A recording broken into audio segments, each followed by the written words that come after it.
Hey, welcome back to the Trap House, or as we like to call it around here, Tisa Trap House Talks. Listen, we're looking at it, or maybe it's Trap House Tea. Listen, we're working on it, but welcome back to the Trap. Sorry you're getting us a little bit late, but you know, my store was out of blue raspberry hugs and Andy Cat hot fries, so I had to drive around looking for them. I ended up going anyway, let's get into the mess. Let's start this off by problems I wish I had. So you know Bill and Melinda Gates are divorced, right? Simon, you better watch out. Porsha was like, what? Bill Gates is divorced? Is he like chocolate? You know? Anyway, you know that they're getting divorced. And Bill Gates famously always bragged about leaving his kids only $10 million each. He has 3 kids, so he's leaving $30 million, which for me would be a fantasy, $10 million from anyone. However, Bill Gates is worth $130 billion. If you don't know the difference, Google a video on YouTube, the difference between $1 million and $1 billion. And they do like a few drops of rice and then they put like 6 bags of rice. It's a huge difference. It'd be akin to me being worth $1 million and leaving my kids $10 each. That's what it's akin to. Well, apparently Melinda was always mad about that and it always pissed her off. So she's using this divorce to actually renegotiate the money for her children to get more money. And you know what? Good for her. Good for her. Good for her. What are you doing being worth $130 billion and leaving your kids only $10 million each? That's not even enough to sustain the lifestyle that they're used to. And before, I think Bill Gates' excuse was, oh, but I don't want them to be spoiled by the money. 10 million is enough money to get spoiled. You know, and they're adults. You either raised your kids right or you didn't. But it seems like the more we find out about Bill Gates, it reminds me of this tweet I read where they said, we're beginning to find out the only difference between a good billionaire and an evil villain billionaire is how good the non-disclosure agreement is. And I'm beginning to see, I always heard when you get to that type of money, you have to do like some really cutthroat things. And I was always hoping, no, that's not true, but I don't know. And Porsha Williams has announced, I know we're still talking about Porsha, but let's kick it off right, has announced that she is not pregnant. And she said it with bass in her chest. This might mean something if you have not lied to us every second you got, every since you were on TV, and when you're off of T. It might mean something. At this point, Porsha, I don't care what the hell you gotta say. I'll just stop by your house in 8 months and see what is going on. That is the only way you can tell the truth if you're forced to tell the truth, right? It just makes no sense because honestly, if you weren't pregnant, why did you rush the announcement of the engagement without getting shit signed up? Unless Simon told you to because he wanted his name out and he wanted to get that shot at failing. Porsha's like, great, let's announce it when we get married. And Simon was like, what? How's that gonna hurt feelings? And she's like, excuse me? No, I mean like, I'm in my feelings. I love you so much. Can you please announce it? That's what Simon was saying to her, right? But Porsha said she's not pregnant. Don't believe you. I'll see it. But if you're not pregnant, like I said, Simon has enough money to make $1 million wedding happen like that. People work double, triple overtime when there's that much money on the table. Why didn't, like I said, you set things up with Bravo, get your show, get the wedding all set up, and then the day you send your wedding invitations out, then you announce it. Then it makes sense. And then you can secure the bag really quickly without paying yourself. Yo, Simon has her brain in a chokehold. But to tell you the truth, I can't really give Simon that much credit because Dennis had her hair. Todd, the 22-year-old football player, Cordell, every guy she's dated has had her mind in a headlock. But yeah, Porsha, I'm not going to believe you. You need to secure the bag. Oh, before I forget, y'all, I did some research. I found out who the sugar daddy was that I'm pulling it up in my photos that Porsha got the Benz from. Are y'all ready for this? Where's the sugar daddy? His name is, first of all, here's the picture. No. Here's the picture of him, if you guys can see it. That's him. Here's the Benz. Look how different Porsha looks. Still gorgeous, but I kind of like her old face, right? It had character. This is her in the Bentley, sorry.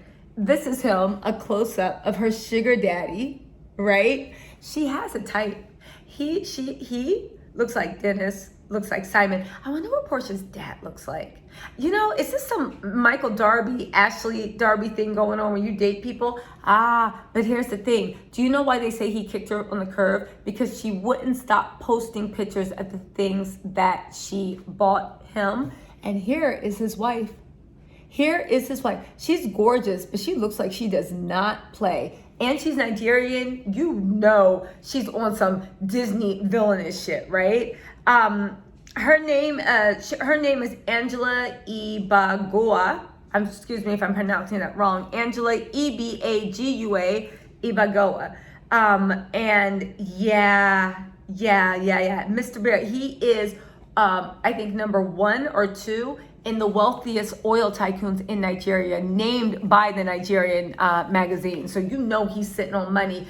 Porsha fumbled that bag because she wanted to show off this Bentley, but the truth be told, she knew she was never going to be anything. What's the point of the gifts if she can't flex with it? And she used that to, I guess, catch a bigger fish, which is Dennis. Anyway, she sold this Benz 3 years ago because she just wanted the cash. She said that, you know, it was too much car and she was going to upgrade. Not Benz, Bentley. But how do you upgrade from a big body Bentley? I don't know. Oh, Real Housewives of Potomac, by the way, I thought it would be on in June. It's coming late July. Early August, Andy Cohen announced. Yo, did you see that tweet that Andy Cohen tweeted? Somebody was like, God, why is Drew there? She's just so phony and so forced and she doesn't fit in. And Andy Cohen liked the tweet and then was like, sorry, I did that on accident. Please, you know she liked that tweet. What else is going on? There's a little controversy with Kobe Bryant and with his family, right? Apparently, I didn't realize that Kobe was that estranged from his family. So apparently there was a thing, his parents and his family didn't show up when he was inducted into the Hall of Fame. And Vanessa said something very sweet, like, oh, and his parents, thank you for raising him and giving him making him a good man. So then the family shot back, why are you messing with the mom and dad? You know this is a very difficult time. They're hurting very, very much. Apparently, Vanessa never called them directly to offer the seat. This is their version. I don't know what happened, right? But she never called them directly and said, oh my God. Boom. She never called directly and said, Kobe wants you there. Apparently the people that ran the event called them and asked them would they like to buy tickets to their own son's memorial, right?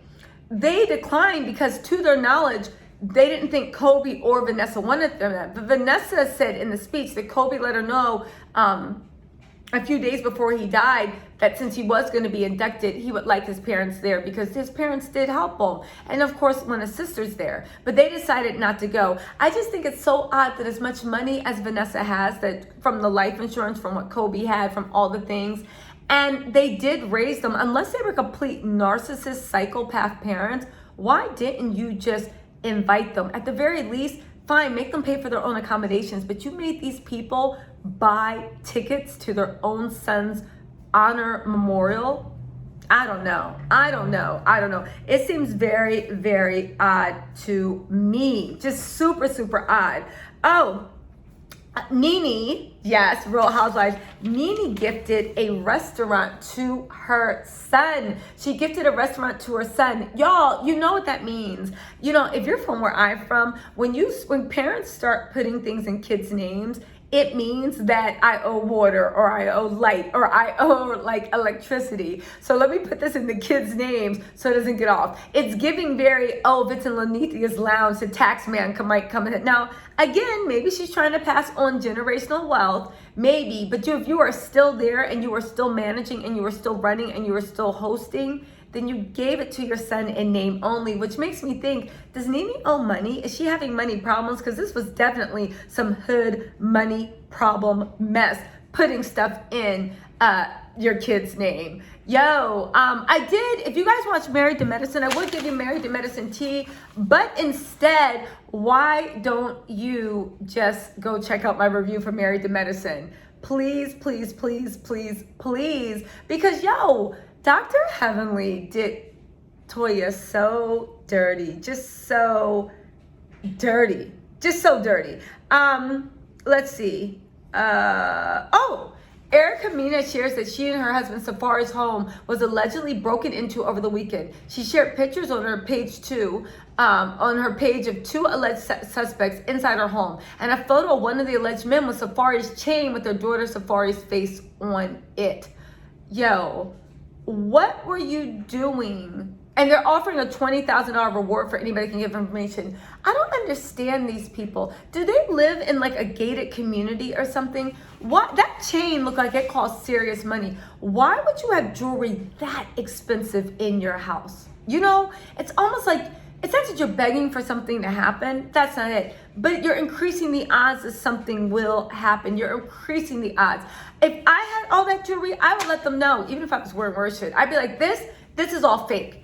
Everything, it's fake. It's fake. The real shit is in the safety deposit box. Go on and break into the bank if you want it, you know? I wouldn't let them know I was wearing real stuff. It's weird. Now, listen, you know my sinister mind. Either that's what happened and they're idiots, or it's option 2. Insurance fraud. Y'all, I don't know. Maybe I grew up in the era of insurance fraud, but yeah, it'd be easy to get you and your homeboys to stick up, right? Break stuff around, maybe push. It's like, oh, hit me right here. Not too hard, right? You file the police report, and then, you know, you guys already have a dealer that's going to dismantle the necklace, and you're going to sell it on the black market, right? And you out for that $20,000 reward just because you're trying to make things look good. They're not slick. They are not slick. I mean, I'm glad everything was good. I'm glad everything was good, but whatever. Oh, so, who is it? Real Housewives of Dallas. Do we even care about them? No, I don't care about the Real Housewives of Dallas. They are racist, so we're gonna move on. Oh. Fallon's ex-boyfriend exposed her. This is what was all over. Yo, I swear Simon is doing this weird PR campaign with Fallon. If I was Porsha, I would be so worried right now, and I'd really be like, damn.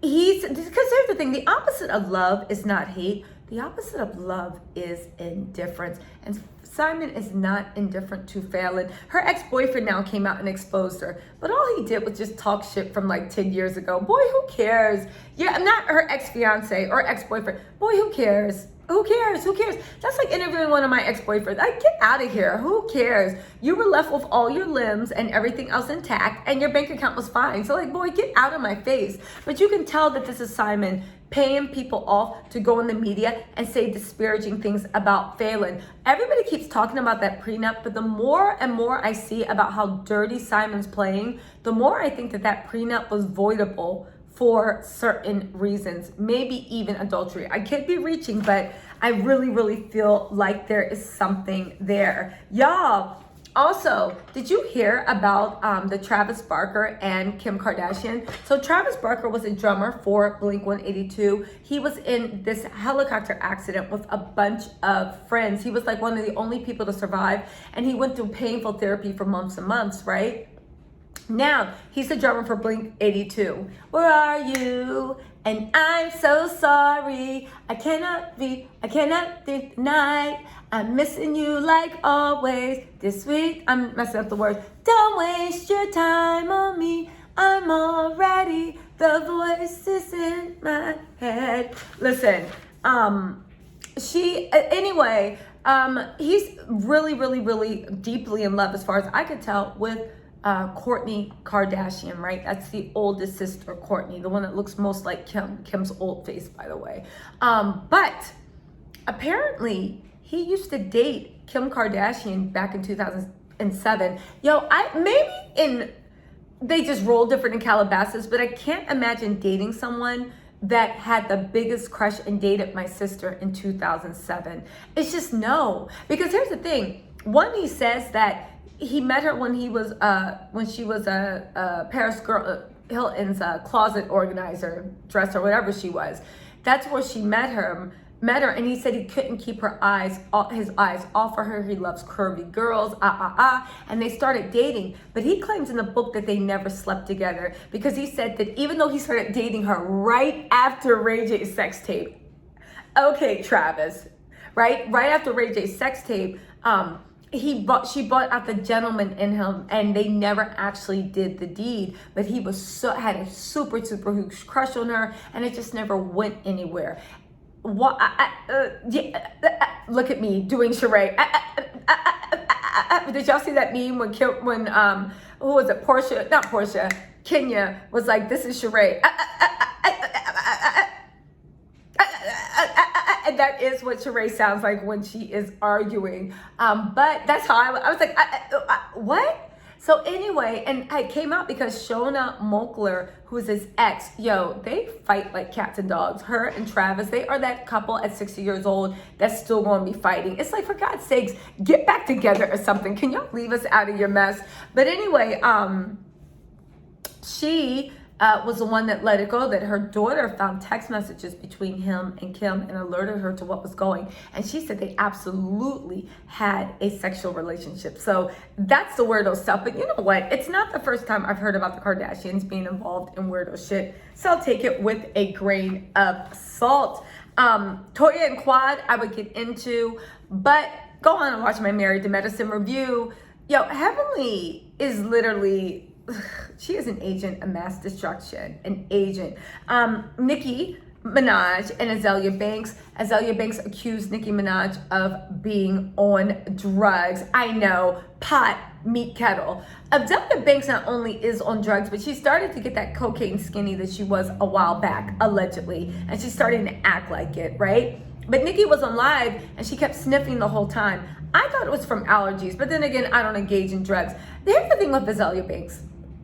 She's right 90% of the time. That Gemini mind be Geminiing. And she's really good at seeing through bullshit. But sometimes she projects. And she has this unhealthy hate toward women, especially black women. She always tries to attack them. She always tries to tear them down. It's a really weird thing. I don't even don't think that she knows what she's doing. But Nicki was on live and she kept going, clearing her nose. I've been around people with sinus problems. And I've had colds. Sometimes you just do that because it itches, and you keep trying to pull it. And because you do it all the time, you don't realize you're doing it until somebody's like, will you stop making that noise, right? Anyway, on her live, she was like, and Nicki and Azzlia was like, look, she just did a bump of coke. She just did a bump of coke. And I was like, crackhead, will you stop projecting your crack things? First of all, when you do it in slow motion, you can tell that she goes to wipe her nose. But then she realizes it's on live, so she goes to pull down, and then she's like, oh, too late, and she just goes really, really quick. She was not doing bumps on live. Like, Azzlia Banks is crazy sometimes, Tristan and his mistress.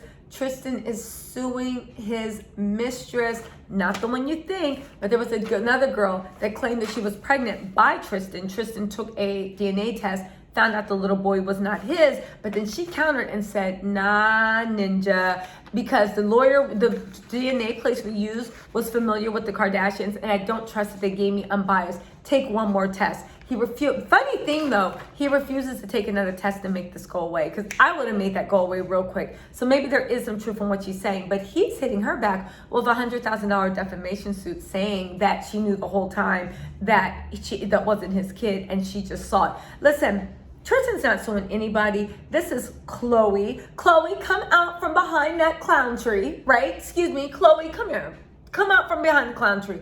This is Khloe. Khloe is mad at all Tristan's mistresses because she is a bottom B that runs after the girls, trying to make the girls mad and trying to get rid of the girls instead of keeping her man where he needs to be. And by keeping, I mean, if this fool doesn't want to act right, leave him, but she'll never leave. So all she does is chase away all the other girls. She's mad at all of them, and she's going to hit back at that mistress too, because she's going to prove that True is the only true Thompson, right? There's only one true Thompson, and that's True. What else? Ooh, did you guys hear Trump's cases in New York? Now, was I the only one eating cereal and bananas and milk the other day and just happened to wonder, when is Trump actually going to get arrested? Because it's been a while. Like, he tried to overthrow the government. Is there no consequences for that? Apparently, the New York DA has turned the case into a criminal matter. Yo, they're about to start making major arrests. They're probably going to start by August, right? They're going to start making major arrests and they're going to start prosecuting. And they've been talking to the DA of Florida to talk about if charges are brought up, how's he going to be extradited back to New York? If I was Trump, I would really be worried. More importantly, I would probably get on a one-way flight to Russia and let his buddy Vladimir, take care of it, right? Oh, YFN LUCCI. He has fed charges for felony murder. Why is that? He was driving with friends. I don't know why when I heard the story, I just imagine him being like, officer, I was just going for a nice peaceful drive with my friends. And before I knew it, we heard something that appeared to be gunshots. My friend happened to have a gun and politely returned fire. However, one of the people, fire was returned in a hostile way, and one of our people sadly passed away.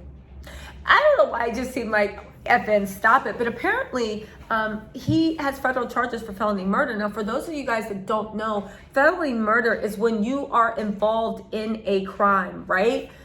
Whatever consequences come from that crime, especially if it's a murder, everybody involved in the crime is responsible. So for instance, if we say that we're going to go rob a 7-Eleven, right?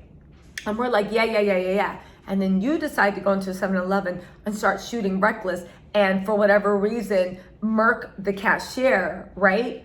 The murder isn't just attributable to you. Everybody's responsible because we all plan to rob the 7-Eleven. So any natural consequence of that robbery is now on all of us. A lot of people have argued that felony murder needs to be abolished because a lot of people don't know that if a cop gets in a shootout with you and the cop accidentally kills somebody for their faulty aim, you're responsible for that body too, right? So people have been in the criminal justice system have been moving to abolish felony murder, but as of yet nobody's had any luck.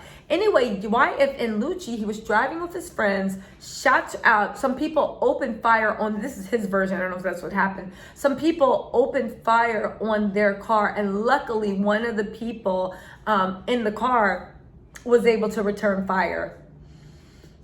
I hope YFN is telling the truth, because this is being federal murder charges, and his lawyer is saying the charges won't stick. You guys need to realize prosecutors do always just trump up charges or try to make things like move out. So it doesn't mean that it's true or not. I hope for his sake it's not. But right now he's facing those federal murder charges, which carry the same, felony murder charges, which carries the same weight of a murder charge. It does sound a little bit improbable that it just happened to be driving by and somebody just happened to open fire. But then again, I mean, you saw the way Tupac, and I'm not trying to be funny, and Biggie went out. I don't know, maybe it happened. Best of luck to YFN LUCCI. You know who else is gonna need luck? I'll give you 2 hints. One is 3 apples high, and the other one is 4 pears up high. I'm talking about 3 apple high. Tiny and TI are now under investigation in the LAPD. Here's the funny thing. Whoever tried to extort them, and you can't tell me somebody didn't try to extort them with this, they should have just paid out. I think because there have been people complaining about it for so long, and TI is so plugged in to the Atlanta political scene that he thought he would be protected. It happens, right?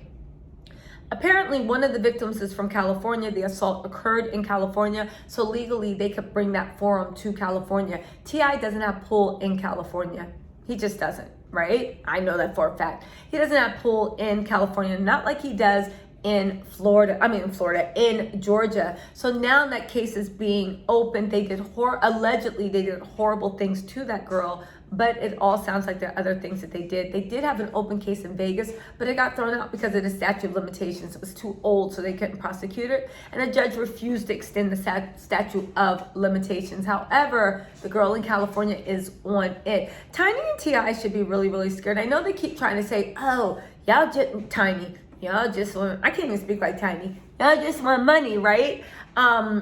But no, because they're literally going for your freedom. See, that's the thing they didn't recognize. You can threaten people, you can do whatever. And I'm fine, if people just want money, maybe they would have gone away. But these people want your money and your freedom. And the easiest way, and this is so your lawyer doesn't even have to work, is to get the state prosecutors involved, or federal prosecutors, have them try the case, have them find you guilty of everything, and then you take that ruling and you go into civil court and you're like, what's up?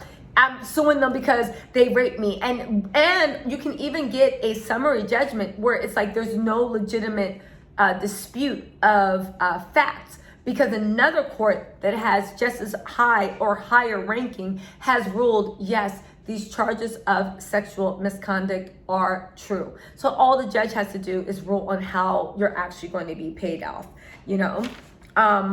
Also, what else is going on? Oh, Joe Budden, Rory, and Mal. Now, this is funny. This is funny to me because y'all remember when they were dragging Nicki Minaj? Do y'all remember that? Let me see if I can find the thing. Remember when they were dragging Nicki Minaj and they were like, yeah, like when she was trying to get out of her contract, and they were like, who signs a contract and not read it? That's her fault. But they were talking all that yeah, guess what? Joe fired them because they wanted to see what was in their contract. Do you know during Spotify, do you know during the Patreon deal and the Cash App deal, they never knew how much money they were supposed to get in? They literally did the honor system. And every time they would ask, Joe would punk them, start yelling at them, like, what do you need this for? This, that, and the third. All because they didn't ask what was in their contract. It's just interesting to me. Maybe that's why they were so hard on Megan. It's really, really interesting to me that people are so harsh for people that make the same mistakes. But I'll tell you one thing that is true. Legally, they are gearing up for a lawsuit. I saw the interview with Rory and Mal. They were literally clearly trying to establish that early on they were original investors in the business, no matter how small. They were original investors. They had intellectual property. They have rights to and then the way they were using the terminology of the way they felt when they got fired and how it was unnecessary and how they wanted to stay. Yo, I'm telling you, they're looking into lawsuits, and they should, because Joe did them dirty. And then literally the next day humiliated them, acting like they were talking to empty chairs that were them. Joe did them dirty. But what are you going to do? There is no honor among thieves. There was one other thing I wanted to talk about with you guys. Let's see. Melissa and Kenya are still hanging out. Beverly Hills Housewives is going to be good. What else? The Real Housewives of Atlanta is getting a big cash shakeup, right? For season 14. They need to do something to get more viewers, says source. Why is Bravo so hard-headed? Why is Bravo? I'm not saying... Before you shake the cast up, have you ever thought of getting new producers? I talked about this with like the other shows, Real Housewives of Dallas, Real Housewives of Miami, right? It's like, for God's sakes, why do you not just get some new blood with producers? I feel like the producers get to know the people so much, they kind of get stuck in a rut. First, try new producers, then shake the talent up. Because once you break up the magic of the talent, it is so, we see this with the Real Housewives of OC. I never watched that shit anyway, but it is so hard to get the magic back. It's so hard. So why disrupt it anymore? I hope this is bullshit. Bravo never learns. They never learn, but what are you gonna do? What else is going on? Let's see, there was one more thing I wanted to tell you guys about. Oh wow. Look. I don't even know who this person is, but wow. Let's see, what else?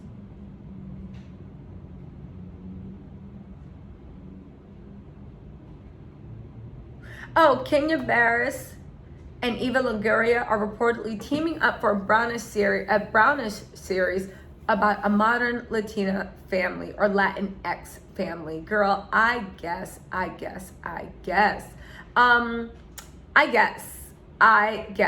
So, you know what, you guys? I'm going to start doing lives. I know this is coming a little bit late, but I think I'm going to start doing live trap house teas or trap house talks. Oh, before I forget, y'all, Naomi Campbell had a baby. We haven't seen the picture. I'm guessing it's by surrogate because nobody said she looked pregnant, but she's been keeping a low profile. Listen, very, very many congratulations to Miss Naomi Campbell, queen, icon, and your daughter will be nothing short of that. So many congratulations to Naomi Campbell.